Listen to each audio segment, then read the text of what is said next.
হাজার বছর ধরে আমি পথ হাঁটিতেছি পৃথিবীর পথে, সিংহল সমুদ্র থেকে নিশীথির অন্ধকারে মালয় সাগরে। অনেক ঘুরেছি আমি বিম্বিসার অশোকের ধূসর জগতে, সেখানে ছিলাম আমি আরো দূর অন্ধকার বিদর্ভ নগরে।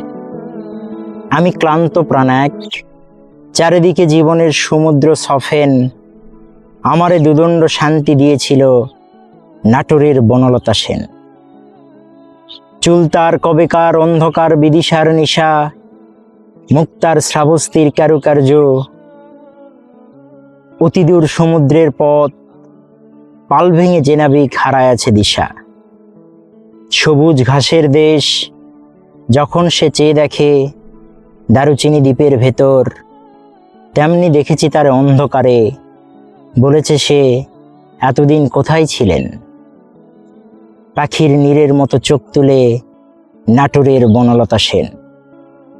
সমস্ত দিনের শেষে শিশিরের শব্দের মতন সন্ধ্যা আসে, ডানার রৌদ্রের গন্ধ মুছে ফেলে চিল।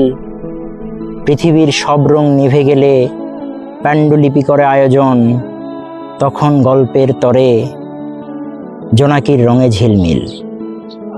সব পাখি ঘরে ফিরে আসে, সব নদী ফুরায়, এ জীবনের সব লেনদেন।